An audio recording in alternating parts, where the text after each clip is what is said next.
በስመ አብ ወወልድ ወመንፈስ ቅዱስ አሐዱ አምላክ አሜን። ሰላም እግዚአብሔር ቤተሰቦች እንደምን አላችሁ? እንደምን አደራችሁ? አሜን። የአምላካችን የጌታችን የመድኃኒታችን የኢየሱስ ክርስቶስ ስሙ ከአጽናፍ እስከ አጽናፍ ከፀሐይ መውጫ እስከ ፀሐይ መጥለቂያ በፍጥረት አንደበት ሁሉ የተመሰገነ ይሁን። እንደ እግዚአብሔር ፍቃድ ዛሬ ይዤላችሁ የመጣሁት 225ኛ ፈተና ገጠመኝ ነው። ይህ ገጠመኝ እንዲቀርብ ምክንያት የሆነው ገጠመኝ ደግሞ 223ኛ ገጠመኝ ነው። 223ኛ ገጠመኝ ላይ ወድቆ የተገኘው ልጅ ታሪክ አቅርቤላችሁ ነበረ። እኔ ብዙ ጊዜ አንድ ወርም ሁለት ወርም አንድ ዓመት የሚፍጅብኝ ገጠመኞችን ራሴ ደክሜባቸው እስከ ቅዱስ ቁርባን ድረስ ያደረስኳቸው ሰዎች በአጀንዳ ላይ ከትቤ ስጨርስ ነው ለእናንተ ማቀርበው። ይህን ገጠመኝ ግን ገና አጀንዳ ላይ እንኳን አላሰፈርኩትም። ለእናንተ ቶሎ ማቅረብ ስላለብኝ ነው ይህንን ገጠመኝ በፍጥነት ያመጣሁት። ግን አጀንዳ ላይ መስፈሩ አይቀርም። አጀንዳ ላይ ሳሰፍረው ሁለት አይነት ልማድ አለኝ። አንደኛ ኮሜንቶቻችሁን ከነስማችሁ እገሊት የምትባል እገሌ የሚባልም እኔም እንዲህ አይነት ታሪክ አለኝ ብላ ጽፋለች ብሎ ጽፏል ብዬ አስቀምጣለሁ። ቀጥሎ ደግሞ ይሄ ገጠመኝ ከየት ዓመት እስከ የት ዓመት ድረስ ፈተና እንደነበረባቸው እኔ መቼ ከነሱ ጋር እንደተዋወኩኝና መጨረሻ ላይ ደግሞ አጀንዳ ላይ ያሰፈርኩበት የመጨረሻዋን ደቂቃና ሰዓት ጽፌ ለሚቀጥለው ትውልድ ለልጆቼም ሊሆን ይችላል ለእናንተም እናንተም ደግሞ ለሚቀጥለው ትውልድ እንድታስተላልፉት በአጀንዳ መልክ ቀርጬ ያስቀመጥኩት ነው።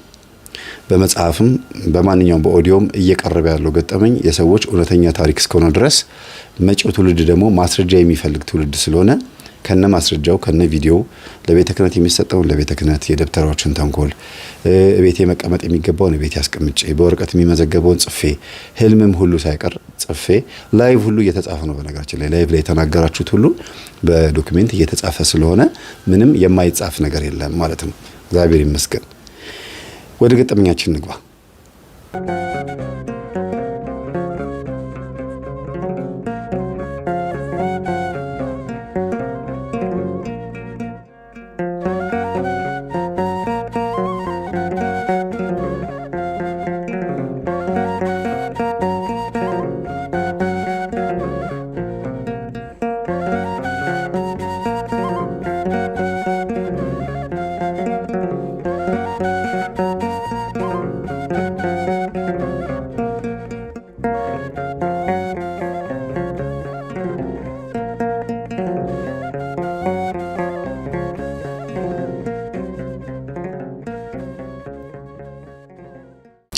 እንግዲህ የዛሬው ገጠመኛችን 225ኛ ገጠመኝ የሁለት በጣም የሚዋደዱ ጓደኛማቾችን ታሪክ ነው ማቀርብላችሁ። ሴት ጓደኛማቾች ናቸው። ዋናዋ ባለ ታሪክና ጓደኛዋ ብዬ ለመለየት እንዲመቻችሁ ነግራቸዋለሁ። ዋናዋ ባለ ታሪክ ስላችሁ በቃ መልክ ማስቀመጥ ትችላላችሁ። ባለ ታሪክ ስላችሁ ደግሞ ማን ነው ጓደኛዋ ስላችሁ ደግሞ ማስቀመጥ የሆነ መልክ መከሰት ትችላላችሁ። ግን ታሪኩ የሁለቱም ነው ማለት ነው። ኮሌጅ ድረስ አብረውን የተማሩት በጣም ነው የሚዋደዱት እና የዋናዋ ባለ ታሪክ ወንድም ኮሌጅ አብሯቸው ነው የሚማረው እና አብሯቸው ሲማር ግን እጅግ በጣም እንደሚወዳት እንደምትወደው ምናምን አይነት ነገር አጋ ነበር የሳለችው እና ወንድሜ ያንቺ ጓደኛ ቢሆን ደስ ይለኛል፣ ዝምድናችን እየጠበቀ እንዲመጣ ወንድ ብትሆኚ ኖሮ ለባልነት ጠይቅሽ ነበር፣ ሴት ብትሆኚ ኖሮ እኔም ወንድ በሆን ኖሮ ደግሞ ለፍቅረኝነት ጠይቅሽ ነበር። ግን ሁለታችንም ሴቶች ስለሆንን ወንድሜን ካንቺ ጋር አጋብቼ አጣብሼም ሆነ አስተዋውቄ ዝምድናችን እንዲቀጥል ጓደኝነታችን እንዲቀጥል እንዳንራራቅ ማድረግ እፈልጋለሁ ትልና ትነግራታለች። እሺ ብላችኛውም ጓደኛዋም ደስ ይላታል። በጣም መለሎ ረጅም የደም ግባት ያለው ወይም ደግሞ ምንድነው የሚባለው ይሄ ደስ ያለው ፈርጠም ያለ ስለሆነ እንኳን እንደዚህ ተብላ በጠየቀኝ ብላ የምታስብ ናት። እንኳን እህቷ አገዛት ቀርቶና ነገሮች ሲመቻቹለት ወንድ ልጅ ደግሞ ሴት እንኳንም በዚህ መልክ መታ እንዲሁም ምላሱም አይቻልም፣ አስቸጋሪ ነው። ያው ይጠይቃል፣ ይከናወንለታል ምናምን። ከዛ ዞር በከዚህ ብሎ ሌላ ሴት ጋር ነው የሚሄደው። ሴቶችም አሁን አዲሱ ባህሪያቸው ይሄ ነው። ግን የሴት ነው የወንድ ነው ማለት በማንችልበት ደረጃ ላይ እንኳን ብንሆንም በዚህ ዘመን እቺ ልጅ እህቱ ትመጣና ጓደኛዬ ጥሩ ስሜት አላት ላንተ ብትቀርባት ስትለው ደስ ይለኛል ነው ወዲያውኑ ተገኝቶ ነው ከዛ ሴት ናታ ጓደኛዋ ናት ምንም የሚያስጠላ ፓርትም የላትም ተወዳጅ ልትሆን የምትችል ልጅ ነች። በዛ ላይ ደግሞ ስነ ምግባርና ስነ ስርዓት ያላት ልጅ ናት እና ፍቅር ታስጀምራቸዋለች። ኮሌጅ እየተመላለሱ እነሱ ሁለቱ አብረው ሲመጡ ያቺኛዋ ደግሞ ከሌላ ሴት ጓደኛ ጋር አውቃ እየተቀራረበች ሁለቱ እንዲያወሩ እያደረገች ከሆነ ጊዜ በኋላ ግን እሱን መሀል አድርገው እየተጫወቱ በቃ መደበኛ ፍቅረኛዋ እንደሆነ ታወቀና የሆነ ጊዜ ላይ ተከሰተ። በቃ ድንገተኛ ነገር ተፈጠረ። ምንድነው እሱ? አረገዝኩ የሚባል ነገር መጣ ይላል። እኔ እንድታረግሽ ነው እንዴ ጓደኛዬ እንድትሆኝ የፈለኩት? የፍቅር ጊዜያችን ሳንጨርስ አንቺ ገና ከሆኑ ተማሪ እያለን እንዴት እንደዚህ ትኛለሽ? ምናምን ብሎ ይናደዳል። በቃ በጣም ይበሳጫል። ግን ደግሞ በዛ መካከል ትምህርቱንም በመሃል ዊዝድሮዋል ሞልቶ አቆሞ ሌላ ነገር ውስጥ ሌላ ስራ ውስጥ መግባት ፈልጎ ስራውም አልተሳካለትም ነበርና እንዳረገዘች ለሱ ነው እንጂ የነገረችው ለሱ አልነገረቻትም፣ ለጓደኛዋ አልነገረቻትም። እና ትቆጣኛለች ብላ አሰበች። እኔም ድንገት ነው የተፈጠረብኝ ብላ ነው የምታስበው። እና ይሄንን እርግዝና ምን ታርገው ማስወጣት ፈለገች። በፍጹም ከምወደው ከማፈቅረው ሰው እንዲሁም ከጓደኛዬ ወንድም የተገኘ ስለሆነ እንደው ምንም እንኳን እሱ ባይፈልገውም እኔ ግን አሳድገዋለሁ፣ ነገ ከነገ ወዲያ ልጁን ሊፈልግ ይችላል ብላ አስባ መውለድ እፈልጋለሁ ብላ ትጸናለች። ከዛ በዚህ የተነሳ ቀስ እያለች 2 ወር 3 ወር ስትል ተጨናነቀችና ለጓደኛዋ ትነግራታለች። ከዛ በኋላ የሚፈጠረውን ነገር ነው መስማት የምትችለው እንጂ ባልነገርኳት ብላ የምታስብባቸው ጊዜያቶች ነበሩ። ግን እነግራታለሁ፣ የመጣው ይምጣ፣ እንዴት ታረጊያለሽም ትበለኝ፣ እንኳንም ሆነ ትበለኝ፣ የፈለገ ይሁን ብላ እኔ እፈልግሻለሁ ብላ መናፈሻ ስትነግራት ወንድሜ አንቺ ከወንድሜ ያረገዝሽ በጣም ደስ የሚል ነገር ነው። እንዲያውም ወንድሜ መንቀሽቀሹን ያቆማል። በጣም ነበር የደበረኝ ከአንቺ በኋላ ሌላ እንደዚህ ምናምን አንዳንድ ነገሮች ምልክቶች አይችበት ተደባብረን ነበር። እኔ ይደብርሻል ብዬ ነው እንጂ ካረገዝሽማ የትም አትሄጂም አንቺም እሱም የትም አያመልጣትም ብላ እንቅጩን ተናገረች። ከኔ ውጪ ሌላ ቦታ ሄዶ ነበር። በቃ ምን ብለሽ እንደሆነ አላቅም። እኔ ምናልባት አርግዣለሁ ብለሽ ነው መሰለኝ ሌላ ሴት ከሁሉ አይቼው ተናድጄ ተጣልተናል ቤት ውስጥ ትላታለች። ይሄ ነገር ባለበት ግን መካከል ላይ እናትየዋ ሁለት እንግዲህ እቺኛዋ ሴትና ያ ልጅ ነው ያሏቸው፣ ወንድና ሴት በቃ ሁለት ልጅ ነው ያሏቸው። ድጋሚ ልጅ መውለድ ፈልገው እምቢ ብሏቸዋል።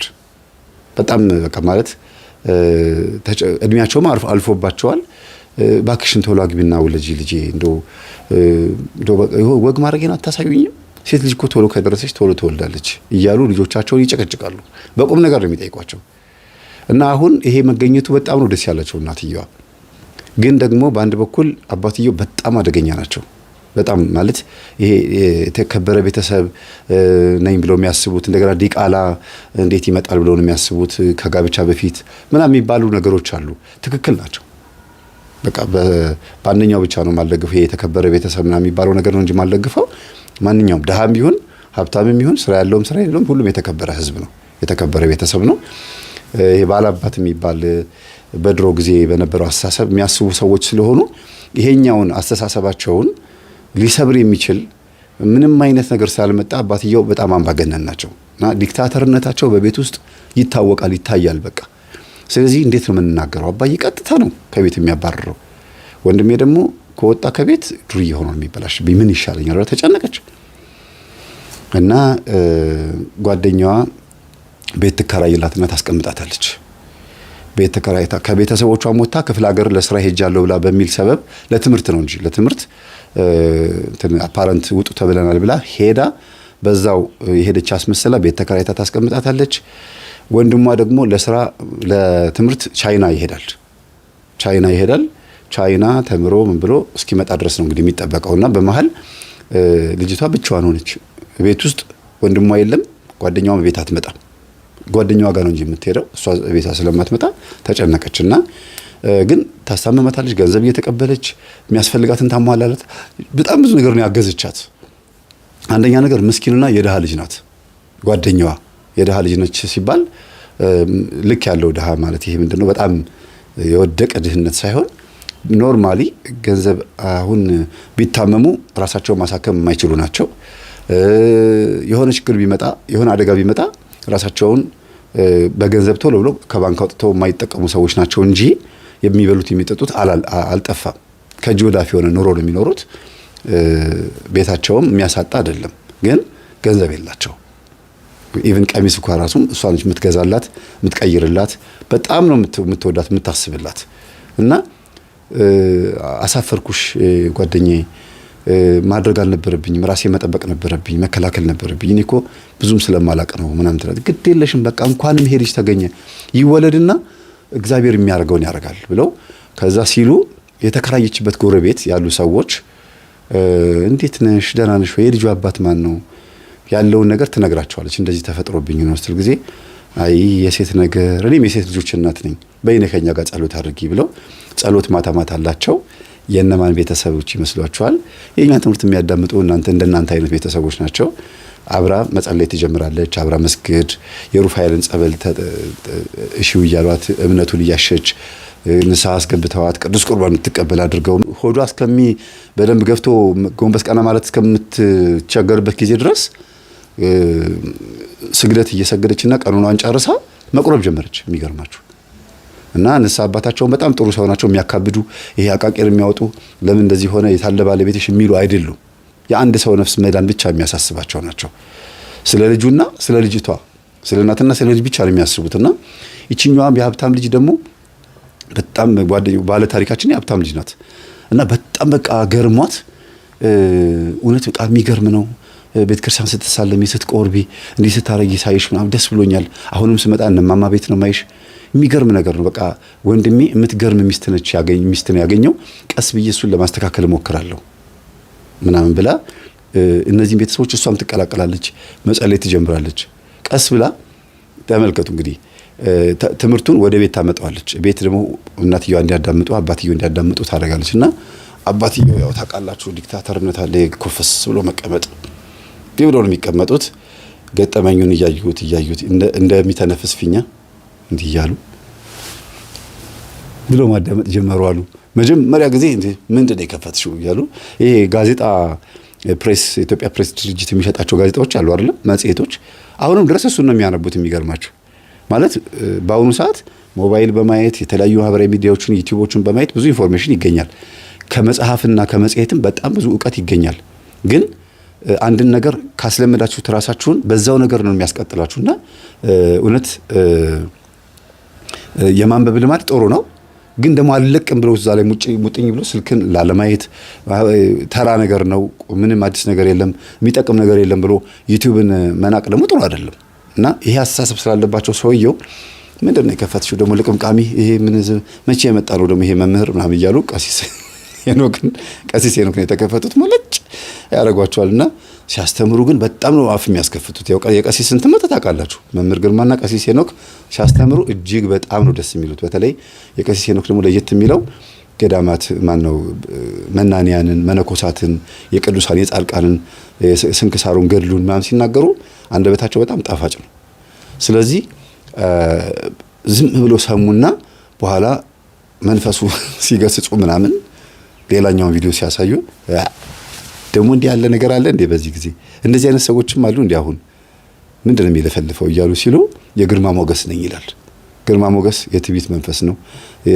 በቃ ብቻ በአጠቃላይ የትዕቢት መንፈስ እንደሆነ ምናምን ቀሲስም ያብራሩ ምን ይያሉ ቪዲዮ ላይ ይሰማሉና ሆን ብለሽ መርጠሽ ነው ከዚህ ሰውዬ ቪዲዮዎች ውስጥ ይሄንን ያመጣሽልኝ አሉ አባዬ ብዙ ቪዲዮ እኮ ነው ያለው አይታላ ዝም ብዬ ቁጥር እንኳን የለውም ዝም ብዬ ነው ወደ ላይ አድርጌ የከፈትኩት አይ እንደው ይገርማል ትንሽ ይኮረኩራል አሉ ፍቢታቸው ብርድ አለች እንደሱ ካወቅም አንድ ነገር ነው ይላሉ እናትየው ያው ሶፋ ላይ ቁጭ ብለው በቆሏቸው እየጠበሱ ክረምት ነው አስቡት እና ነገሮች ቀስ እያሉ እስቲ ቀጣዩን ቪዲዮ ክፈቹ እስቲ ቁም ነገር ያለው ይመስላል ይሄ ቄስ እያሉ ከዛ በኋላ አንተ ይሉት የነበረውን ቄስ ያው እንግዲህ የትዕቢት መንፈስ ስለሆነ ቄስን አንተ አይባልም አይደል አንቱ ነው የሚባለው ግን የትዕቢት መንፈስ ስለሆነ ያለባቸው መጀመሪያ አንተ አሉና ከዛ እኚህ ቄስ የት ነው የሚያገለግሉት ማለት ጀመሩ አባትየው እኚህ እንግዲህ ወይን አምባ ናቸው እንደዚህ ነው ምናምን ብላ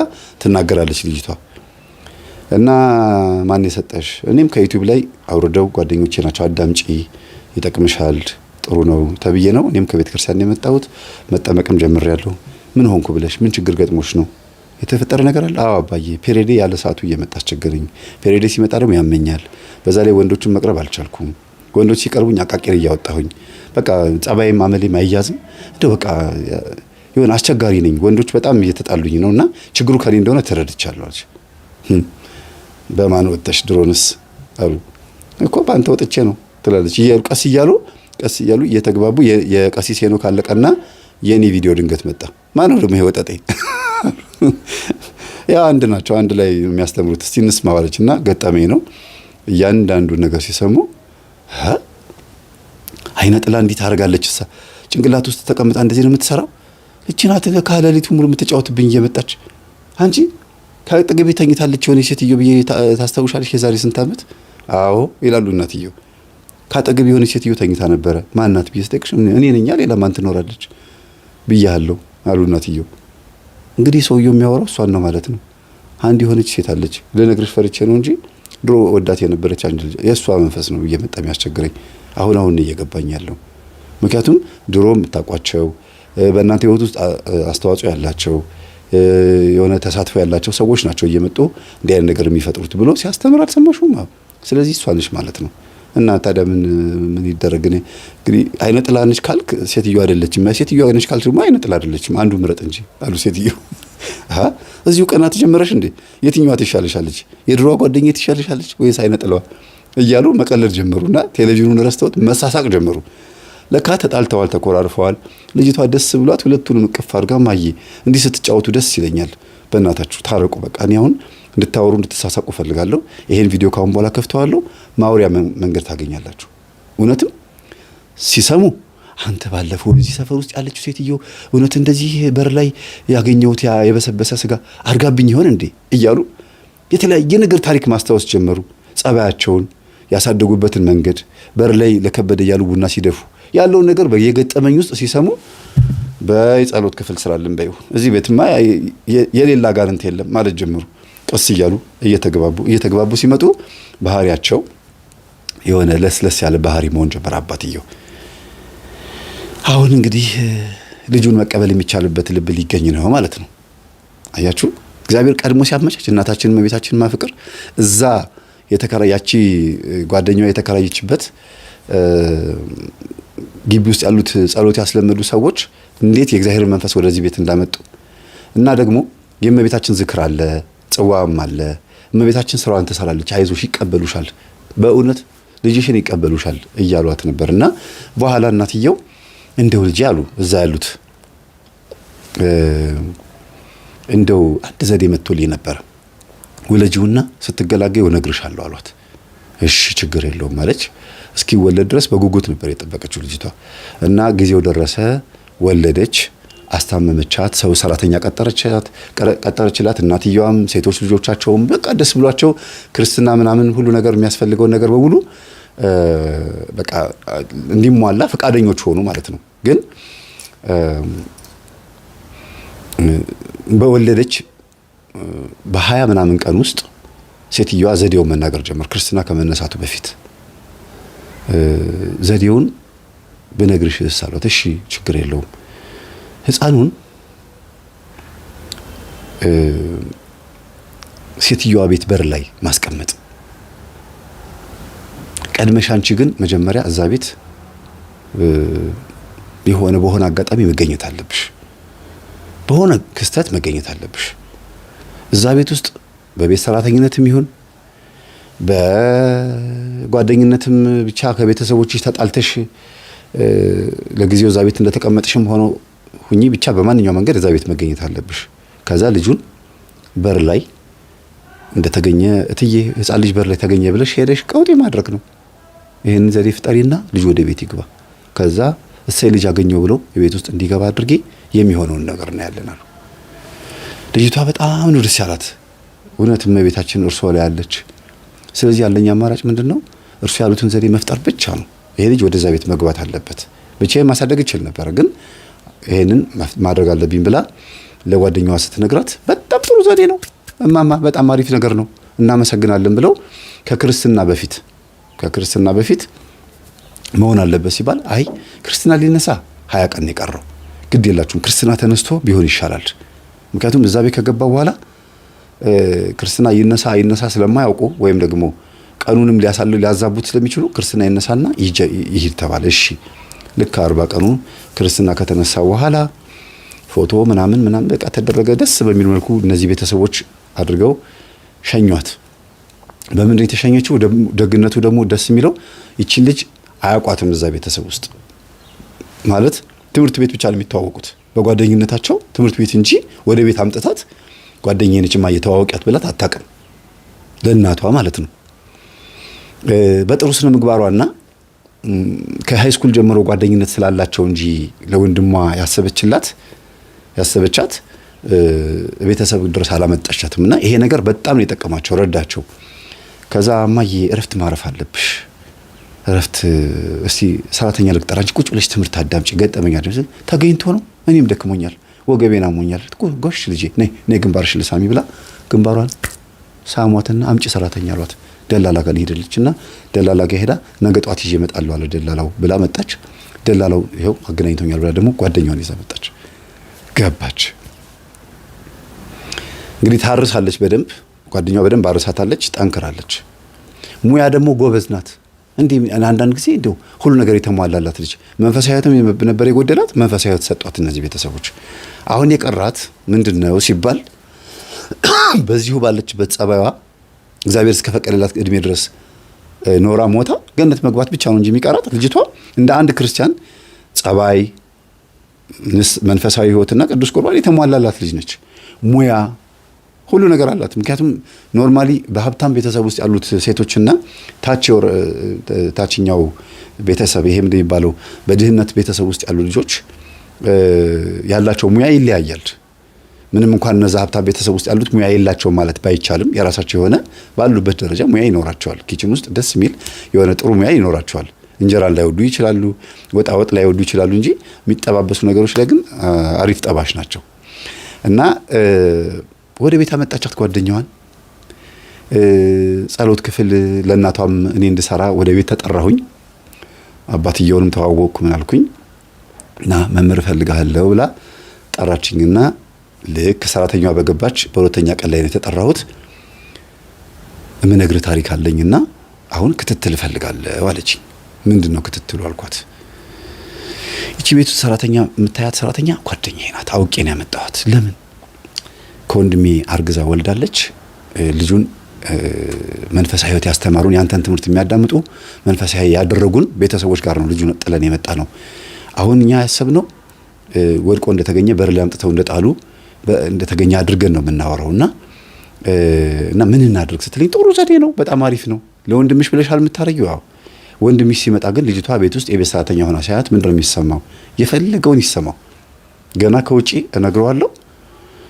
ከዛ በኋላ ከፈለገ ውጪ ማደር ይችላል እንጂ ልጁ ማደግ ያለበት ግቢ ውስጥ ነው አለችኝ። ጥሩ ዘዴ ነው። እኔ ምንድነው ማገዝሽ አልኳት። አንተ የምታግዘኝ ወንድሜን በመቀየር ነው አለችኝ። በቃ መቼ ነው የሚመጣው? እንግዲህ ቅርብ ጊዜ ይመጣል። ለአጭር ኮርስ ነው ሄጃለሁ ብሎ ቻይና ነው ሄደው። ሲመጣ ወንድሜን ታግዝልኛለህ፣ እየመጣህ አባቴን ታስተምርልኛለህ። ጓደኛዬም ያው ሁላችንም ቅዱስ ቁርባን እንድንበቃ ነው የምንፈልገው። ጓደኛዬ ግን ተቀብላለች። እኔና ቤተሰቦቼ አልተቀበልንም። ያው እኔ ትንሽ ደረቅ ባህሪ ነው ያለኝ ምናምን ብላ ስለራሷ በደንብ አጋ ነገረችኝ። የሚገርማችሁ እንዲህ አቧራ አታነሱባትም ልጅቷ። ከጸጉሯ ጀምሮ እስከ እግር ጥፍሯ ድረስ እንከን የማያወጣላት ቆንጆ ናት። ግን ጸባይዋ በጣም የሚያስጠላ ጸባይ ያላት። ያው እየሰማችኝ ወይ መምህር እንደዚህ አትበለኝ ነው የምትለው እርግጠኛ ነኝ። የሚያስጠላ ጸባይ፣ ደስ የማይል ጸባይ ነው ያላት። ግን ስለ ውበቷ ስለ ቁንጅናዋ ብሎ አንድ ጎረምሳ ዝም ብሎ አዳምጧት ምናምን እሺ ምናምን ብሏት ዝም ብሎ ሊሄድ ይችላል እንጂ ለደቂቃ አብራችኋት አትቀመጡ። የሆነ ደስ የማይል ፊቷ፣ አይኗ፣ አስተያየቷ፣ ንቀቷ ምናምን ደስ አይልምና ከማን የመጣው? አባቷ ልክ እንደዛ ናቸው፣ ተመሳሳይ ናቸው። በቃ ሴት ልጅ ከአባቷ ስትወርስ ይገርማል። ወንድ ልጅ ነው ብዙ ጊዜ የሚወርሰው የባህሪና እንትን አይነ ጥላ መንፈስም ወንድ ልጅ ከአባቱ ይወርሳል ይባላል። አይቀርለትም ወንድሟም እና በኋላ መጨረሻ ላይ ተሰሙታላችሁ። እና እኔ ከአባቴ ባህሪ መውጣት እፈልጋለሁ፣ በጣም መጥፎ ባህሪ ነው ያለኝ መምህር ብላ ራሷ ባህሪዋን ስትናገር እያወራሽኝ ይታያል ባህሪሽ አልኳት። አዎ ሳወራህ ከልቤ ነው ማወራህ ግን አይመስልም አይደል አለችኝ። አዎ ዝም ብለሽ የውሸትሽን ምናምን የለብለብ የላይላዩ የምታወሪ ነው የምትመስለው ጊዜ ከልቤ ነው የምነግርህ። ግን ሁሉም ሰው እንደዚህ ይለኛል። ከልቤ ሳወራ እየዋሸሁ ነው የሚመስላቸው፣ ወይም ደግሞ የሽርደዳ ይሄ ፉገራ ማወራ ይመስላቸዋል። እና በተግባር ስሰራው ነው ቁም ነገረኛ ሲሆን ነው የምታመነው አለች። ለዚህ ነው ጓደኛዬ ራሱ ተግባራዊ ሲሆን እንደምወዳት ብዙ ቦታ ይዣት ሲሄድ ምን ስል ነው ያመነችኝ እንጂ ግን እየዋሸሽኝ አይደለም አይደለ አውቀሽ አይደለም አይደል ከኔ ጋር የተቀራረብሽው በእናትሽ ፊትሽ ላይ ጥሩ ስሜት አይታይም ብላኝ በመከራ ነው ጓደኛዬ የሆነችው። እና ራሱ ፊቴን ሰርቶኛል መንፈሱ አለች ልጅቷ ባለ ታሪካችን ማለት ነውና በቃ እውነቱን ሰማሁኝ። የቤት ሰራተኛ ናት። ሽርጧን አድርጋ ምናምን ሰጥለጥ ብላ እየሰራች ነው። ትምህርቷን ያው አቆማለች። በወሊድ ምክንያት ስላቆመች ግዴታ ነው፣ ምንም ማድረግ አይቻልም። እና የትምህርት ቤት ጓደኞቿ ቤት እንምጣ ሲሏት እንዳይመጡ አስቆማለች። ለምን ጓደኛዋን ካዩት እዛ እንዴት እንደዚህ ሊሆን ቻለ ብለው ነው የሚያስቡት። ስለዚህ ጓደኞቿን አስቀርታለች። ከዛ ውጭ ደግሞ በጓደኝነት ያላቸው ነገር እየጨመረ እንዲመጣ እንዲያውም የጠቀማቸው ቤት መምጣቷ ነው። ማታ ማታ አባዬም እማዬም ከተኙ በኋላ ሁለት ጓደኛሞች ይሰግዳሉ፣ ይጸልያሉ፣ ገጠመኝ ያዳምጣሉ። ይሄንን አጋጣሚ ያሰቡት ይገርማቸዋል። ወደ ቤቷ የመጣችበት መንገድ፣ የወለደችበት መንገድ ሁሉ ነገር እየገረማቸው ሁለቱን ቀን አልፈው ልጁ ሶስተኛው ቀን ላይ ነው የሚመጣው ማለት ነውና እንደ ነገ ነው የምናመጣው አሉ። እኔ መገኘት አለብኝ አንተ ውስጥ ሁን አሉኝ። እሺ አልኳ። እኔ ምክንያቱም ይሄን ማየት አለብህ ተብዬ ነው። እና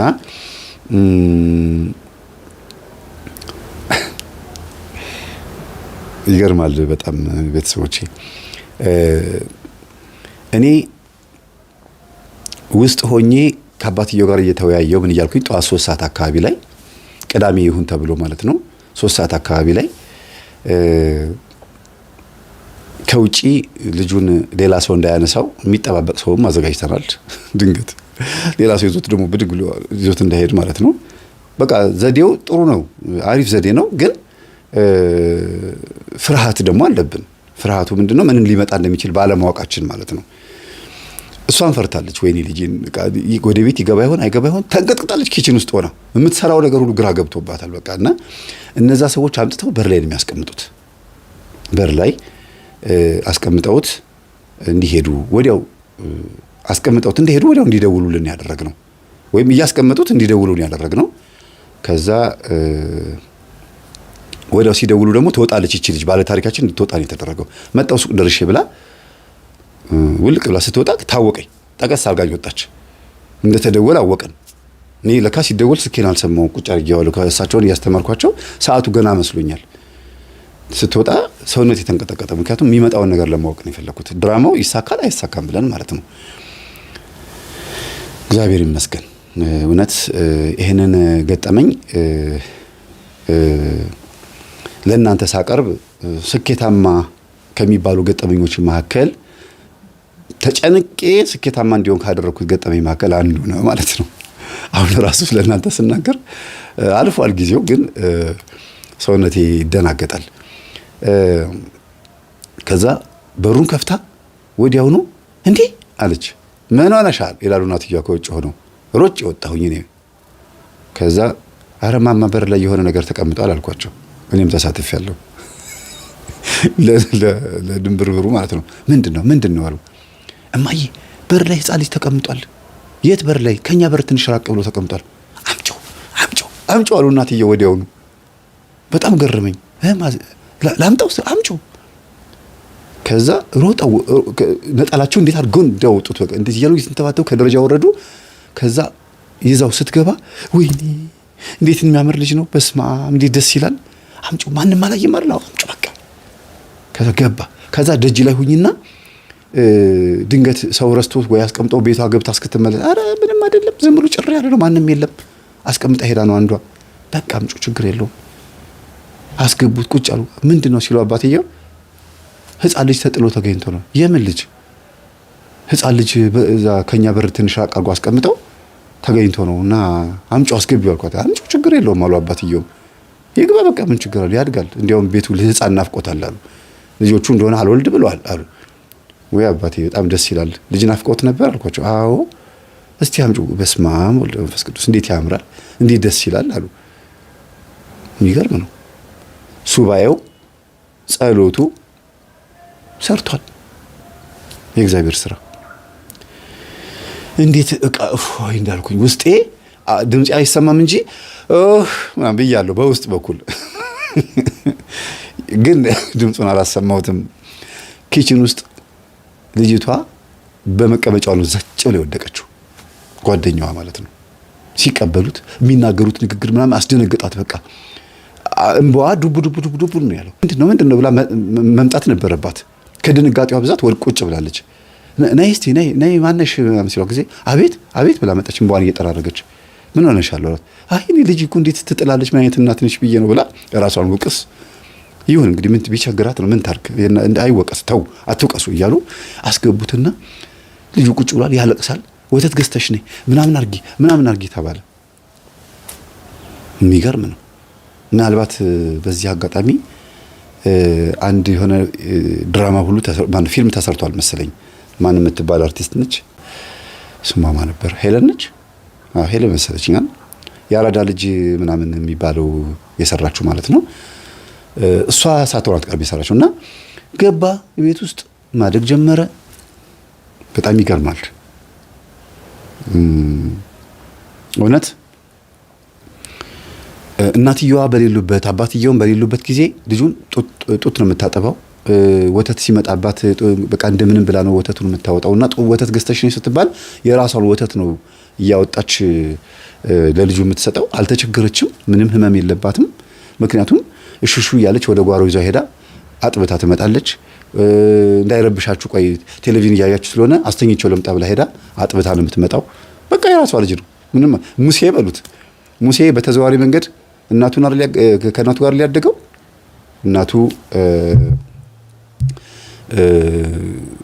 በልጇ ምክንያት በሴት ልጇ ምክንያት በፈርዖን ቤት ውስጥ ሙሴን እንድታሳድግ አድርጋታለች። እና የእግዚአብሔር ስራ ነው። ሙሴ የአህዛቦችን የግብፃውያንን የጣዖት አምላኪዎችን ወተት እንዳይጠጣ ወይም የነሱን አህዛባዊ ምግብ እንዳይበላ በእነሱ እጅ እንዳያድግ እግዚአብሔር በንጹህ የእግዚአብሔር ሕዝብ በተባለችው በዛሬው ቋንቋ በክርስቲያን እጅ ማለት ነው። በዛሬው ቋንቋ በተባረከችዋ በሙሴ በጀግናዋ በጣም ምርጥ የሙሴ እናት ታሪክ ብትሰሙ በጣም የሚገርም ታሪክ ነው ያላት። አንድ ቀን ተርክላችኋለሁ። የሙሴ እናትና የሙሴን አጠቃላይ ሙሉ ታሪኩ የሚገርም ታሪክ ነውና በገዛ እጇ ነው ልጇን ያሳደገችው። ይሄ የኛ ምሳሌ ነው። የአዲስ ኪዳን ላይ ለጣዖት የተሰዋ ምግብ እንዳንበላ በቤተ ክርስቲያን ጡት ብቻ ጠብተን እንድናድግ በቅዱስ ቁርባን ብቻ እንድናድግ ይሄም ነገር ከተከሰተብን ቄደር የሚባለው ነገር ተዘጋጅቶልን ማለት ነው እንደዛ እንድንኖር የዛ ምሳሌ ነው። በአህዛብ ቤት ውስጥ ግን በማን ጡት ነው ያደገው? በእናቱ ጡት ነው ያደገው። ስለዚህ ሙሴ ትክክለኛ አስተዳደግ ነው ያደገው ማለት ነው። አሁንም ደግሞ ይሄ ልጅ በእናቱ እጅ ላይ ነው ያደገው። ትንከባከበዋለች፣ ታጫውተዋለች፣ ሽሩሩ ትለዋለች፣ ምን ትለዋለች። በቃ እናትየዋ መምጭስ ይሏታል፣ ይታቀፉታል። ያው ለእናትየዋ ለቀቅ ነው የምታደርግላቸው። ለእናትየዋ በጣም ልጅ ይፈልጋሉ፣ ደስ ብሏቸዋል። እንዴ ልጅ ወለድሽ እንዴ ይላሉ አንዳንድ ሰዎች ሲመጡ። አዎ አይ እንደው ምን ወልጄ አይደለም እባክሽን፣ አንዷ እናት እዚህ ጥላብኝ ሄዳ እኮ ነው ምናምን ብለው የት እዚህ ራቅ ብሎ የሆነ ቦታ ላይ ልጅ ጥላ ሄዳ እኔ ወስደዋለሁ ብዬ አምጥቼ ነው በሬ ላይ ካሉ ያው ሊጠረጠር ነው ልጃቸው። ምክንያቱም ያንንም ተነጋግረዋል። በር ላይ ተገኘ ብላችሁ እንዳታወሩ፣ ደግሞ ልጇ ጎረምሳ ልጇ ወልዶ ነው አንዱ አምጥታ ጥላለት ነው ተብሎ ደግሞ እንዳይባል ብለው ጠርጥረዋል። ቢገርማችሁ ጠርጥሯቻችሁ ልጃቸውን ሳይሆን የጠረጠሩት እንዳይባል ብለው ይጠረጥሩ። ምክንያቱም እሱ ቻይና ነው ያለው። ይሄ እንዴት ሊያስቡት ይችላሉ? እና በፎቶ ያሳዩታል። እናቱን በስልክ ሲያወራ ልጅ እኮ አገኘን። የምን ልጅ እንዴ እንደዚህ ሆኖ አገኘን ምናምን ብለው ይነግሩታል። ነይ ማነሽ እስቲ ምናምን ልጁን አምጪው ብላ ይሏታል።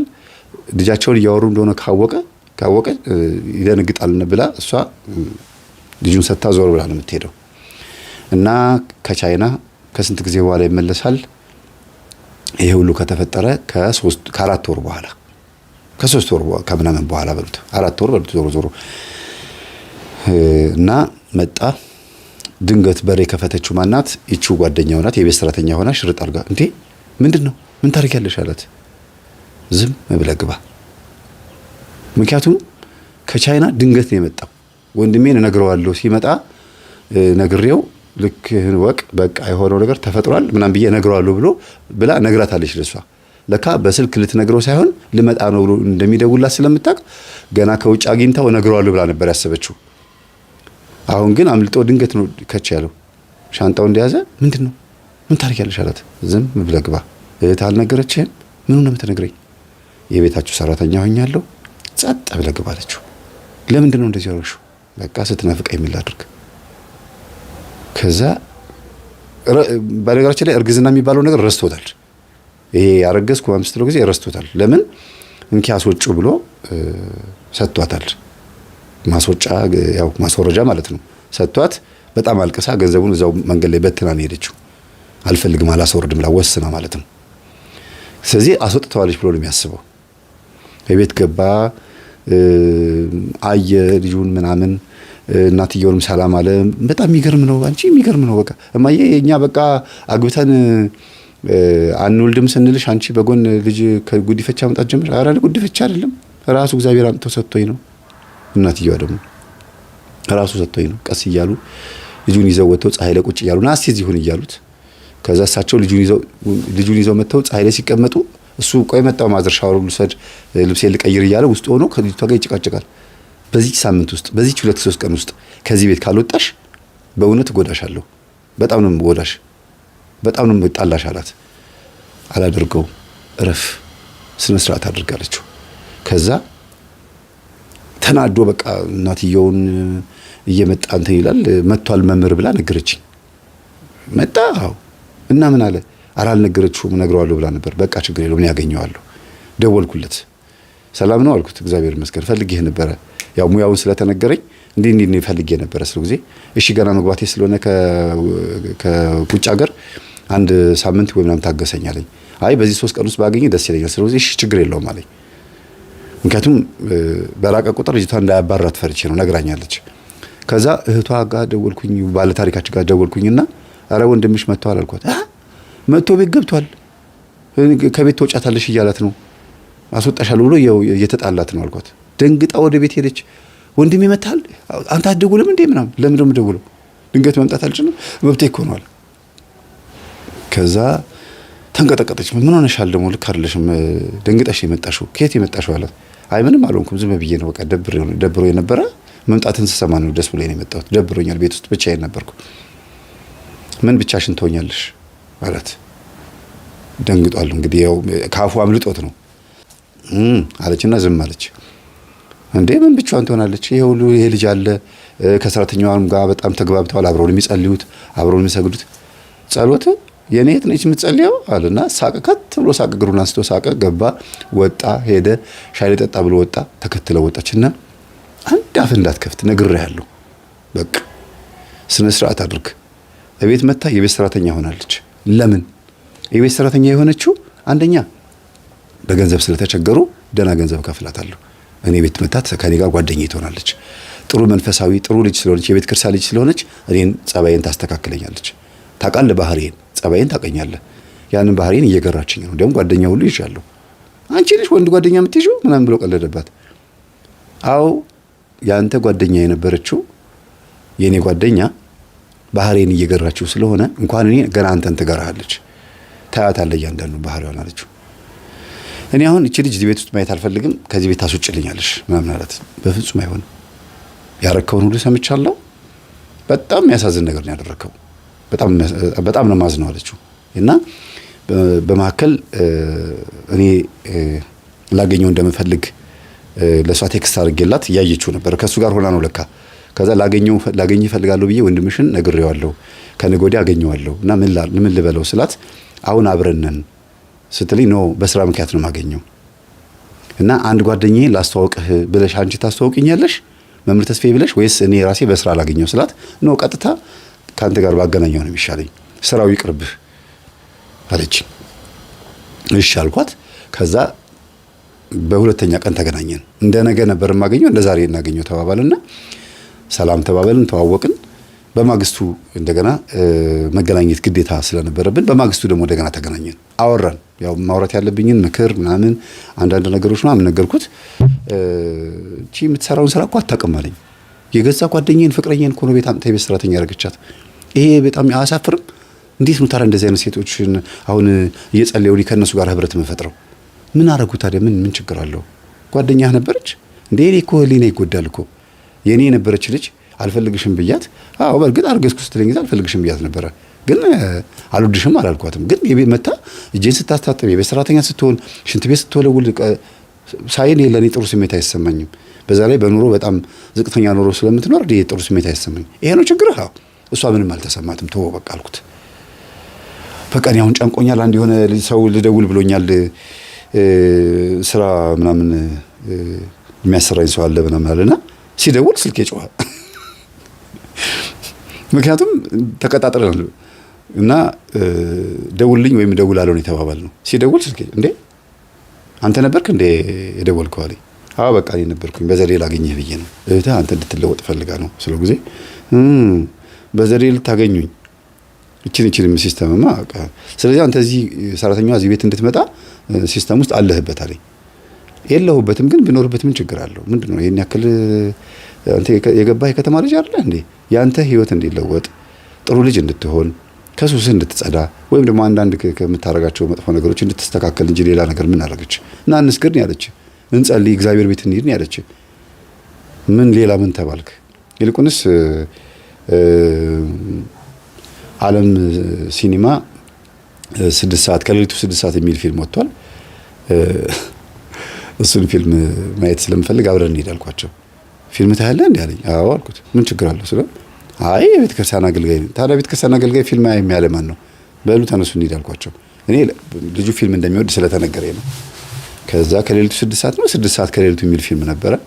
እሱን ይዣቸው ሄጄ ጋበዝኳቸው። ፊልሙ ኦልሬዲ በጣም ማየት የሚገባችሁ ፊልም ነው።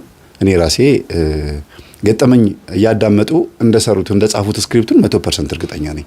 በስነ ስርዓቱ የዛር መንፈስ፣ እርኩሳን መናፍስት፣ አጋንንት ሰዎችን ምን ሊያደርጉ እንደሚፈልጉ እንዴት ሰው እንደሚጠናወቱ የምታዩበት ፊልም ነውና በዚህ አጋጣሚ ሰላም ተስፋዬንና ሌሎቹንም እዛ ውስጥ ያሉትን አክተሮች በሙሉ በጣም አክባሪያችሁ አድናቂያችሁ ነኝ። ጸሐፊውንም ጭምር ዳይሬክተሩንም ጭምር አደንቀዋለሁ። በጣም ጥሩ ስራ ነው የሰሩት። ስቶሪው ላይ አይደለም ታሪኬ፣ ስቶሪውን ቢውልድ ያደረጉበት ወይም ደግሞ አፕግሬድ ያደረጉበት ያሳደጉበት የውስጥ ታሪካቸው አፈ ታሪክ ነው ብለው ሳይሆን እንደ ሌጀንድ እንደ ተረት ሳይሆን እንደ አንድ ጥሩ ሊታለፍ አይገባውም፣ ይሄ ነገር ሊታሰብበት ይገባል ብለው እንደ አንድ ፖይንት አስቀምጠው ስላለፉ በጣም ነው የማመሰግነው። እና ያንን እያወራን እየተወያየን ገጠመኝንም ምናምን በስልኩ ላይ እየጫንኩለት እኔ ፊልሙን ኦልሬዲ ስላየሁት ቀድሜ አምጣ ስልክህን ብዬ እየጫንኩለት ምን እያልኩለት አንዳንድ ነገሮች እየነገርኩት ምን እያልኩት ለመጀመሪያ ጊዜ ገጠመኝን እንዲያዳምጥ ምክንያት የሆነውም ይሄ ፊልም ነው ማለት ነው። የሚገርማችሁ ቅርብ ጊዜ ማለት ነው። ከዛ ወደ ቤት መጣ። መጸለይ እፈልጋለሁ አለ። እሺ እንዴ ድሮንም እንድጸልይ እኮ ነው ታዲያ መምህር የሚፈልገው። የራሴ ጸሎት ክፍል ነው የራሴ መኝታ ክፍል ነው የምፈልገው። ችግር የለውም ግን አብረህም ብትጸልይ ደግሞ ጥሩ ነው። ኖ እኔ የራሴ የሆነ የጸሎት ስነ ስርዓት እንዲኖር ይፈልጋለሁ አለና ዝም ብሎ ለአንድ ሳምንት ያክል ሞከረና ከዛ ግን ገጠመኝ እያዳመጠ ሲመጣ የሌላ ሐሳብ እንዳመጣ ገብቶት በቃ እናንተ ጋር መቀላቀል እፈልጋለሁ አለ። ምክንያቱም ብቻው መሆን የፈለገው ከሷ ጋር ባለው ሁኔታ ነበረ። ግን ደግሞ አሁን ዝም ብሎ ትምህርቱን ሲሰማ ላዩ ላይ ደስ የማይል የአባቱም የእናቱም መንፈስ ባህሪ እንደመጣበትና ከቤተሰቦቹ የወረሰው ከራሱም ከጓደኞቹም ከጫት ቤት ከሺሻ ቤት ምናምን ያመጣው መንፈስ እንዳለ ተረዳና በቃ አብሬ ልጸልይ ብሎ ወንድ እሱ ብቻ ነው የአባትየው ወንድ ቢሆኑም አይናቸው ትንሽ ደከም ስላለ ጸሎት መጽሐፍ ከፍቶ እንዲጸልይ እድል ተሰጠው። የጸለየ ምን እያለ ጸበል ርጨን እያሉት እንግዲህ የአንድ ሳምንት ቄስ ነኝ ገና አንድ ሳምንቴ ነው ከመጣሁኝ ወደ ጸሎት ህይወት እያለ እየረጫቸው የጸሎት ውሃ እየረጫቸው ህይወት እየተለማመዱ መጨረሻ ላይ ተጠራሁ ማለት ነው። እውነቱን እንድናገር ተጠራሁ። ቤቢን እስቲ አምጡልኝ አልኩኝና ቤቢን አቀፍኩኝና ጸሎት ክፍል አብረን ውዳሴ ማርያም ከጸለየን ሰኔ ጎልጎታ በተወሰነ መልኩ ደግሞ ሰይፈ መለኮት ሰይፈ ስላሴን የዘወትሩን ከጸለይን በኋላ እግዚአብሔር እውነት በዚህ ልጅ ምክንያት እንድትጸልዩ ረድቷቸዋል ስለ አረ ከልጁ በፊት ነው እኛ መስገድ መጸለይ የጀመርነው አሉ እናትየዋ። አው ልክ ለነገሩ ልክ ነው፣ ግን ይሄ ልጅ ደግሞ ሲመጣ ቤታችሁ ሞቅ አለ አልኳቸው። አው እውነት ነው፣ ሁላችንም ትኩረታችን ልጁ ላይ ነው። ደግሞ ልጆቼ ወልደው ቢሆን ደግሞ ደስ ይለኝ ነበረ። ይሄ ልጅ ማደጉ አይቀርም መቼም ውሃ ይጠጣል፣ ምግብ ይበላል፣ ያድጋል። ነገ ሲጫወት ብስክሌት ግዢልኝ ይላል። ልክ እንደ ልጄ ሲጫወት ያው የእናትነት ስሜቱ አይቀርም። ልጄ ባይሆንም አሳድገዋለሁ፣ ችግር የለውም። ግን የገዛ ልጆቼ ደግሞ ወልደው ቢሆን አሉ። ከዛ አንተ ለምንድን ነው ግማታ ገባው ለምን ደማት ተወልደው አልኩት። እንዴ ከኔ እሷ አትቀድምም እንዴ አለኝ። ችግር የለውም። ሴት ልጅ በእርግጥ ቶሎ እድሜዋ ከደረሰ ቶሎ ወልዳ ቤተሰቦቿን ቶሎ አያት ታደርጋለች። ግን ባህሪዋ ጸባይዋ እስኪስተካከል እሷ የምትዘገይ ከሆነች አንተ ለምንድን ነው የማታገባው? ጓደኛ ለምንድን ነው የማትይዘው አልኩት። ኧረ መምህር አሁን እሱ ነገር አታንሳው ይላል። እማማ ልጆት ምን አይነት ጓደኛ እንዲኖረው ይፈልጋሉ? ውይ ኧረ እንደው ደስ ያለውን ያምጣን። ያው የምፈልገው ልጅ ነው ምንም ትሁን ብቻ ቀንድ አይኖራት ጅራት አይኖራት። ምን ማለት ነው ስንላቸው ስቀን እንስሳ አትሁንብኝ ወይም አውሬ አትሁንብኝ እንጂ ብቻ ሴት ትሁን ሰው ትሁን ብሔሯ ምንም ትሁን። ለምን ጋምቤላ አታመጣም? ምን ቸገረኛል ማለት እንግዲህ ከለር ጥቁረት ማለታቸውን እሳቸው እና ኧረ ማዘርዬ ጋምቤሎች እኮ ሰዎች ናቸው። እንዲያውም ተገኝተው ነው እነሱ እኮ በጣም ጥሩ ባህሪ ያላቸው። እነሱ አገር እኮ የኪዳነ ምሕረት ማህበር መስርቼ ነው የመጣሁት አልኳቸው። እውነትህን ነው ክርስቲያኖች አሉ አሉኝ። አዎ ኪዳነ ምሕረት ማህበር አኛው ማን ነው እንዌር ሄጄ ማህበር መስርቼ ነው የመጣሁት። በጣም ጎበዞች ናቸው በነገራችን ላይ በጣም አቅርቤላቸዋል። ገጠሜ ላይ የዛሬ 2 ዓመት ነው ምናምን እጅግ በጣም የሚገርም ገጠሜን ያቀረብኩላችሁ። እንዴት እዛ ሊገሏቸው ሲሉ አንድ ጋምቤላ ምን ያህል አማራዎችን እንዳዳነ እንዳይገደሉ ማለት ነው። ታስታውሳላችሁ መቼም ብዙዎቻችሁ፣ ቁጥሩን ነው የረሳሁት። እና ስለ ዘረኝነት ያስተማርኩት ላይ ነው። በጣም ነው እናትየዋ የሚገርሙት። አባትየው ግን ጸጥ ብሎ የሚያዳምጡትና ጋሼ አያወሩም እንዴ ስላቸው ጊዜ አዎ ምን ኒኮ እንደዚህ ብዙም አይደለሁም፣ ባህሪው አለ አይደለም ዝም ብሎ ማይቀረፍ ባህሪ ገብቶኛል፣ ሁሉ ነገር እኮ ገብቶኛል፣ ግን እምቢ አለኝ በስተርጅና ሆነብኝ ንቃቱ አሉ። አይ በጊዜ እኮ ነው የነቁት አሁን ስላቸው ጊዜ በጊዜማ ልጄ ቢነቃ ይሻለኝ ነበር። ልጆቼ በጊዜ ነቅተዋል። በእነሱ እድሜ ነቅቼ ቢሆን ኖሮ ይሄኔ ሁሉም ልጆቼን እንዴት አድርጌ እንደማሳደግ እኔ ነበርኩ የማውቀው። እድሜ ልኬን ዛር ተጫወተብኝ፣ እድሜ ልኬን አብሾ ተጫወተብኝ። አባቴ እኮ ነው ይሄን አብሾ ያዋረሰኝ። ሰው እንዲወድህ ብሎ ይሄን ግርማ ሞገስ አብልቶ ሲሉ ግርማ ሞገስ ወስደዋል ስላቸው አዎ የግርማ ሞገስ ልጄ እንዲከበር ሰውን እንዲያዳምጠው ተደማጭነት እንዲያገኝ ብሎ ያላበላኝ ያላጠጣኝ አለ እንዴ ምኑ ልጥቀስልህ አሉና ተናገሩና ይሄን እየተናገሩ ቆይተን ልጁን እጄ ላይ ብዙ ማቆየት ስላልፈለኩኝ ቶሎ ሐሳባቸውን ለብቻው ማውራት ፈልጋለሁ። እኔ ተደበቀ ህይወት የለኝም ይኸው ልጆቼ እንዲሰሙት ነው የምፈልገው አሉ። እስቲ ዛሬ እኔ አሁን ላወራ የመጣሁበት ጉዳይ ስላለኝ ነውና እስቲ ቀፉት አልኳቸው። አባትየውን አቀፉትና እንደው እኮ የሚገርም ነው በፊት ወልዳ እሷ ራሱ ሚስታቸው ማለት ነው ወልዳ እንካ ልጅህን ቀፍ ስትለኝ ቁጭ አድርጌው ነበር ምላት ቁጭ አድርጌው እዚህ ጋር ከዛ ሲንጫጫ ሲጎራጭ ምን ሲል ለዚህ ይዞር ቢያይቸው አንቺ ይሄ ልጅ ኃይለኛ ነው እሳ በደረሱ ሲያስተኙ እያልኩኝ ነው እንጂ ማወራው እኔ እንደዚህ አልታቀፍም። አሁን ግን ይሄ ያንተ ትምህርት የእናንተ ትምህርትና የዚህ ልጅ መምጣት እኩል ሲሆን እኩል ነው ልቤ ምን ያህል እንደተለወጥኩኝ ያውቁት ይሄ ልጅ የተቀበልኩበት ማንነት ነው። ለኔም ገርሞኛል ጸባይ ያሉ ላንተ ብቻ አይደለም እኛ ራሳችን ገርሞናል ጸባይህ እኛ አስወጡልኝ ወደዛ ምናምን ምትል መስሎን ነበር አሉ። ይሄ ልጆት እኮ የእርሶ ልጅ ነው ሳቸው አዎ ያው ገብቷል ቤት የልጄ ነው አሉ። ኧረ አይደለም የልጆት ነው አልኳቸው። ማለት አሉ ይሄ ልጅ ታሪኩ እንግዲህ ትንሽ ከበድ ይላል። በር ላይ አይደል ያገኛችሁት? አዎ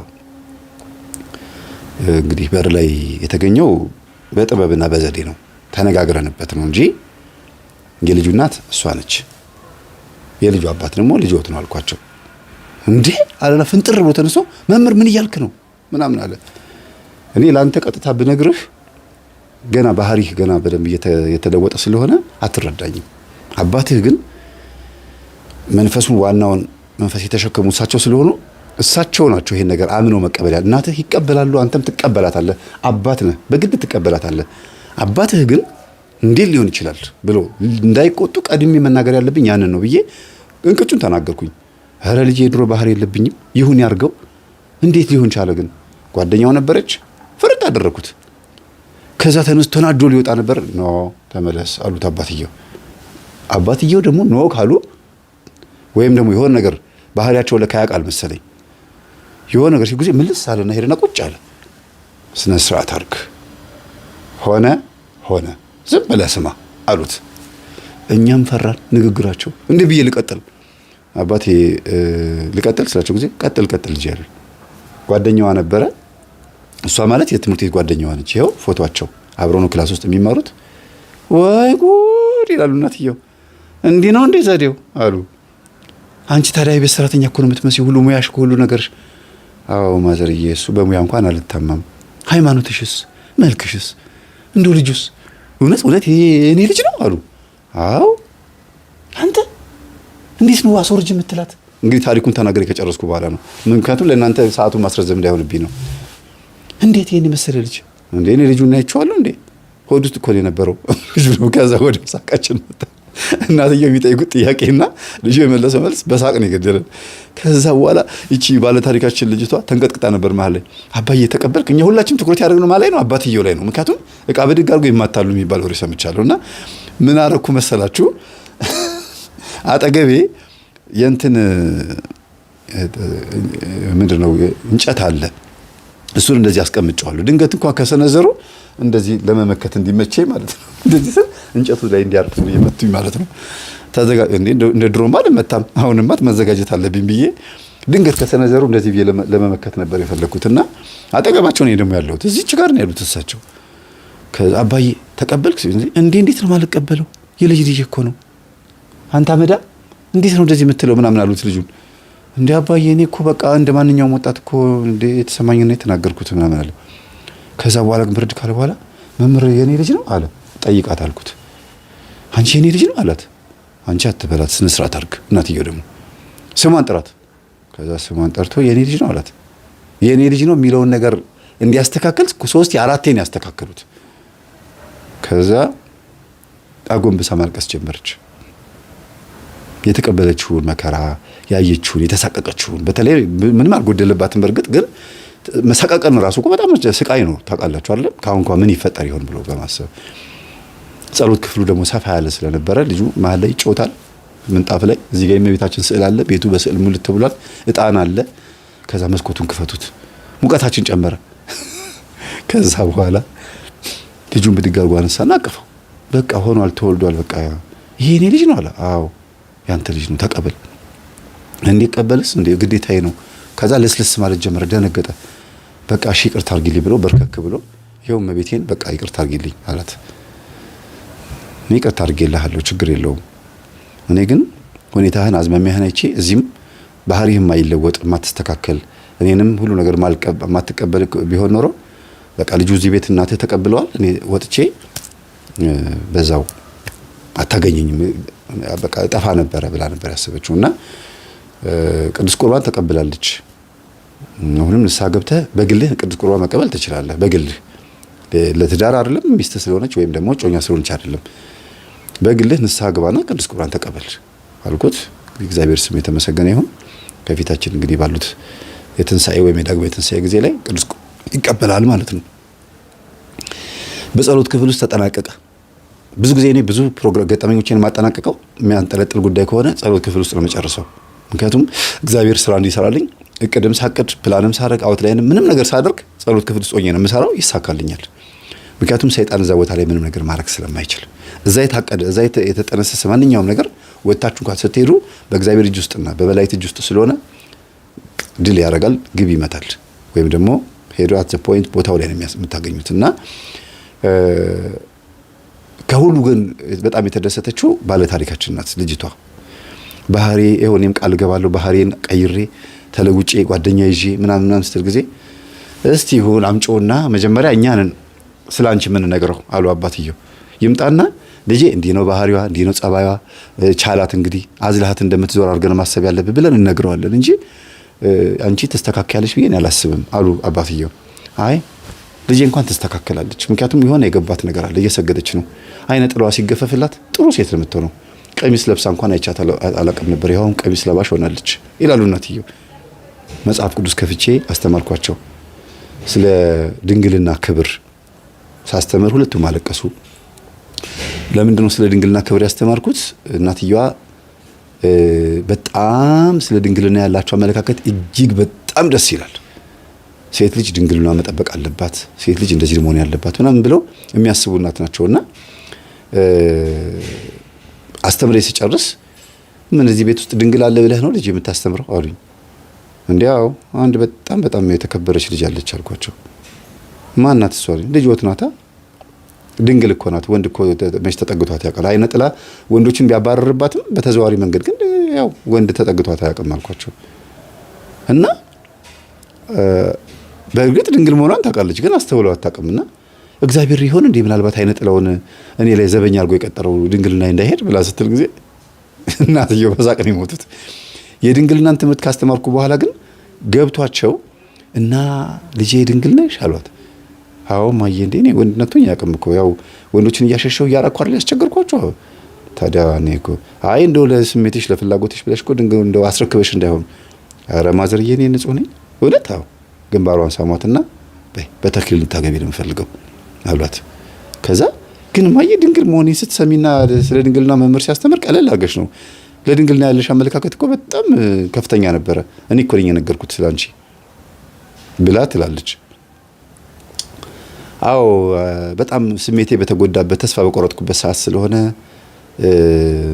አሁን ሁሉ ነገር ካለፈ በኋላ ስለሆነ ምንም አይመስለኝም አሉና እውነት ነው የምላችሁ ለካ ሴትዮዋ ልጅቷ ፊት ያንን ስሜት ማሳየት ስላልፈለጉ ነው።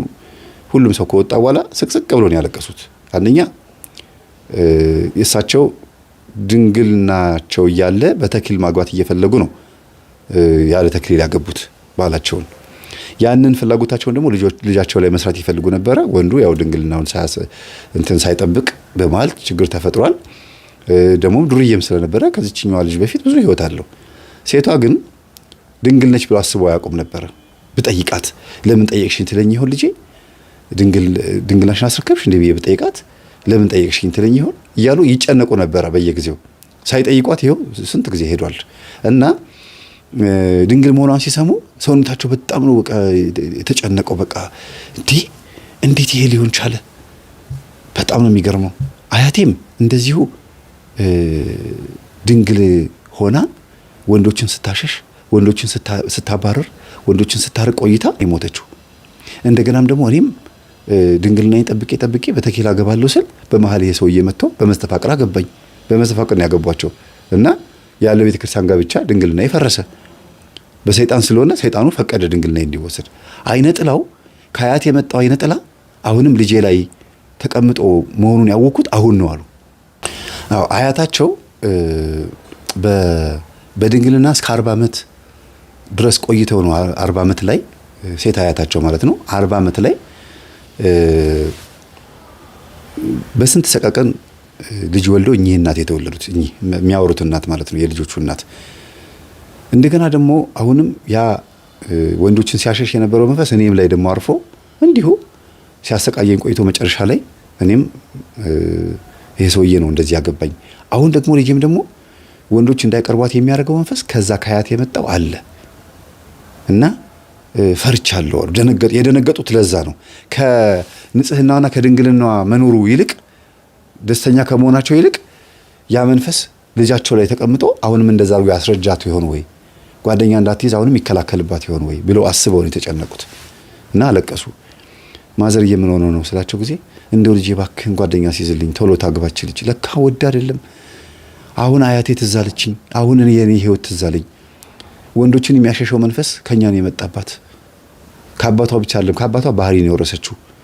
ባህሪ ብቻ አይደለም ማዘር ባህሪም እኮ ራሱ እኮ ወንድን ያሸሻል። ስለዚህ ከአባትም ከእርሶም የመጣ ነገር አለ፣ ተመሳሳይ ነው።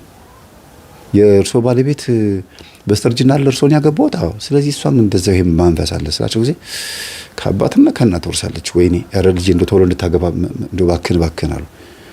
እኛ ይሄን እያወራን እሷ በሞባይሏ ልጅቷ ለወንድሟ ታሳየዋለች። ተመልከት ጓደኛዬን አየሁ እኔም ጓደኛ ይዣለሁ ትለዋለች። እና እማዬ ብሎ ይጮሃል። አቤት ምን ሆነህ ነው እንደዚህ የምትጮኸው? አረ ልጅሽ ሳጠብ ሳትቀርም የፎቶ እያሳየችኝ ነው፣ አምጪ ያሳይኝ ቢያት አሉኝ። ሁለታችን በመስኮት እያየን እኛ የምናወራው ስለዛው ነው። አምጪ ውስጥ ያሏት። አረ እማዬ ዝም ብሎ ነው አምጪው አንቺ አሏት። ተቆጧት። ከዛ ዝም ብሎ ነው ክላስ ጓደኛ ነው ይሁና አምጪው ነገ ይዘሽው እንድትመጪ። እናትዬው ወዲያው ነው እርምጃ። እማዬ ደግሞ አምጪው በቃ እኛ ጋር ሆኖ ይኖራል እንዴ እንደ ሕፃን ልጅ ታሳድጊው ነው እንዴ? ይምጣ ከወንድምሽ ጋር ይተዋወቅ። አውቀዋለሁ እኮ እማዬ የሚገርምሽ ጓደኛ የክላስ ጓደኛችን እኮ ነው። ይምጣ ችግር የለውም አምጪው። ተማሪ እያላችሁም ታገቢዋለሽ እየተማራችሁ ትኖራላችሁ ትዳር ላይ እናትየዋ እንድታገባ ከመፈለጋችሁ ተነሳ በጣም ፈርተው ቸኩሎ እኮ ነው አረ ማዘርዬ እንደሱ አይደለም ግድ የለውም ቆዩ ተቻክሎ ደግሞ ማይሆን ነገር ውስጥ እንዳይከቷት በኋላ ሲጠና እምነቱ ፕሮቴስታንት ነው ማዘርዬ ሃይማኖቱ እኮ እንደዚህ ነው ጊዜ ወይ እንዱ ምን ይሻለኛል ይሁን አንተ አታስተካክለው አትቀይረው እኔን እኮ ነው አይ ማዘርዬ እንደሱ አይደለም ቆይ አይቸኩሉ ግድ የለውም ጓደኛም ከሆነ ምንም እግዚአብሔርን ቃል የሚያዳምጡ እኔን ጋር አይጠፉም አልኳቸው እውነትህን ነው አሉ አሉ እሺ ካለችማ ቶሎ አጋጭልኝ እዛ በቃ ምናምን እናትየዋ በጣም ነው የጨነቃቸው በቃ በዚህ ሁኔታ ውስጥ ያለነው ነው እና አሁን ፕሮቴስታንቱን ጓደኛውን አግኝቸው 2 ቀን ማክሬዋለሁ ምንድነው ልጁ በቤተሰቡ ነው እንጂ ፕሮቴስታንት እሱ በዝም ጣጣ የለውም ስለዚህ ቀስ ብሎ ወደ መስመር ይመጣል ብዬ አስባለሁ ማለት ነው እንደ ደረቆቹ አይደለም እና የቤተሰቦቿን ታሪክ ምናምን ያለውን ነገር አጠቃላይ ስለ ልጅቷ ምናምን ነገር ልነግረው ላወራውና ከሷ ጋር መቀጠል እንዳለበት ምናምን እንዲሁም ቤት ውስጥ እንደሚሰግዱ እንደሚጸልዩ ምናምን እንቅጩን ነግሬው ይሄንን አምኖ የሚቀበል ከሆነ ብቻ ነው ጓደኛው የሚሆነው ይሄንን ምነግረው ለምንድነው በጣም እንደወደዳት ስለሰማው ነው በጣም ወዷታል ቶሎ ቶሎ የሚደውለው ክላሳት ምጭም ወይ ቤቷ ድረስ ሸኝቷት ነው የሚመለሰው ምናምን ስለዚህ ገብቶለታል ማለት ነው ፍቅር አይኖካል የሚባለው እና እንግዲህ የገጠመኝ ይሄን ይመስላል በጣም ደስ ብሎኛል ስላቀረብኩት ስለተሳተፍኩበት ብቻ አይደለም እናታችን እመቤታችን ቅድስት ድንግል ማርያም በጽዋዋ በዝክሯ እዚህ ቤት ገባች የትኛው ጽዋ የትኛው ዝክር እዛ ሃይማኖት ያስተማሩ ጎረቤት ልጅቷን ያረሷት ጎረቤት እንዳለ ማህበራቸውን ይዘው መጥተው እዚህ ቤት ቤተሰብ ሆነው ተቀላቀሉ ማናቸው እስቲ ልጅቷን መንፈሳዊ ያስተማሩልን ልጄንም የቀየሩልን የትኞቹ ናቸው እስቲ ጥሯቸው ተብለው መጥተው ደስ ብሏቸው ወደ 15 ነው 16 ቤተሰብ በልተው ጠጥተው ነው ሄዱት ደስ ብሏቸው አክብረው ነው ሄዱትና የእግዚአብሔር ስም የተመሰገነ ይሁን አሁን ባለንበት ሁኔታ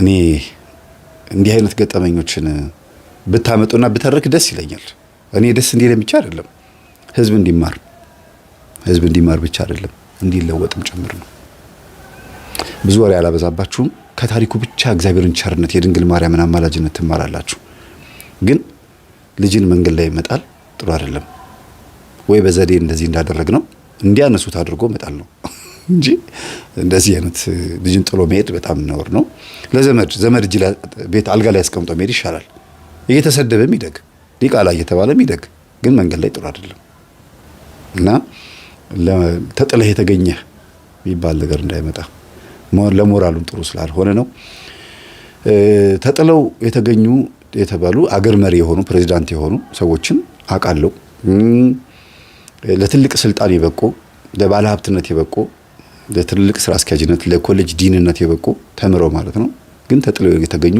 በጣም ብዙ ሰዎችን አቃለውና ራሱ ተጥለህ ተገኝተህ ነው ሲባል ሞራላቸውን ለመጠበቅ ብለው ደግሞ ሰዎቹ ራሳቸውን ያነሱበትና ያሳደጉበት መንገድ የተለየ ስለሆነ እግዚአብሔር ስሙ የተመሰገነ ይሁን ሞራላቸውን የሚጠብቁ ሰዎችን ያብዛልን የእመቤታችን የቅድስት ድንግል ማርያም በረከት ረድኤት ከኛ ጋር ይሁን ሰላም ሁኑ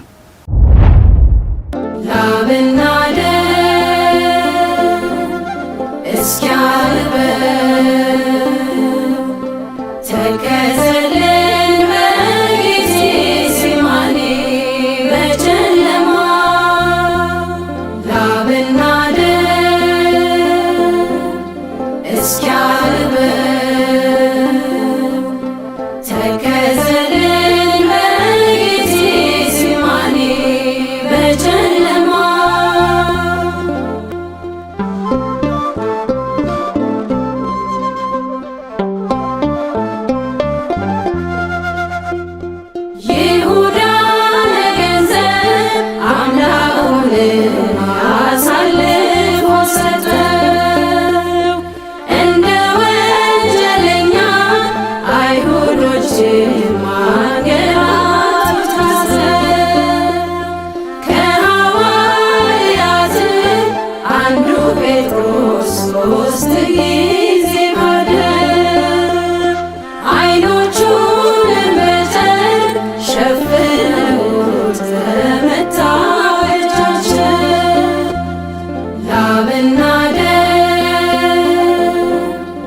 እስኪያልበ